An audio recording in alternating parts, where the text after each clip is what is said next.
One awareness campaign that we really decided on was mental health, and it was pretty unanimous. Nobody had any kind of reason not to do mental health awareness. As a team, we are all so connected and have found that although mental health is widely talked about, sometimes it's not discussed enough.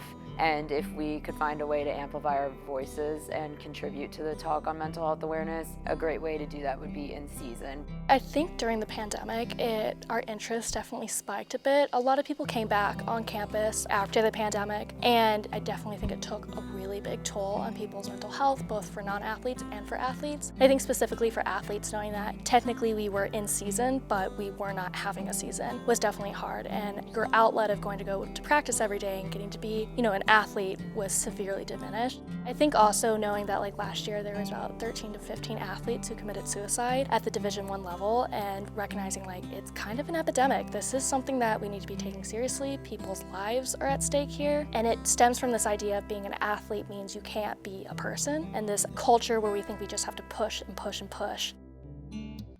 The main push for our mental health awareness campaign this year was kind of revolving around a discussion of which organizations we wanted to sponsor most and make it very meaningful.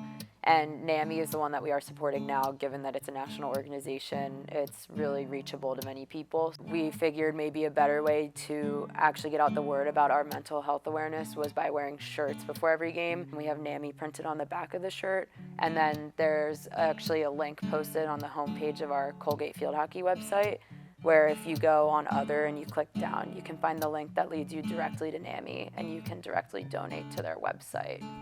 One way we're trying to practice what we preach is by furthering mental health in our locker room. So our coaches actually posted little fact sheets about mental health on our side locker, and then by every Friday we have to check off whether or not we were able to ask another athlete how they were doing, or whether or not we did something for ourselves that week that might have been beneficial to our mental health. Bridging that communication between athletes and coaches was a second really integral big step towards making it into this year-long movement for us.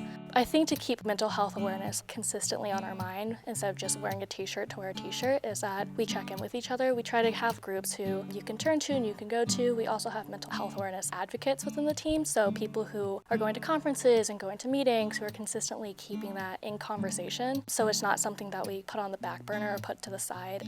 A lot of times I think as athletes, we always say you should seek out mental health treatment if you need it, and never are we empowered to do that. Trying to spread a newer culture of reinstilling self-confidence within each individual athlete to find that push for mental health awareness.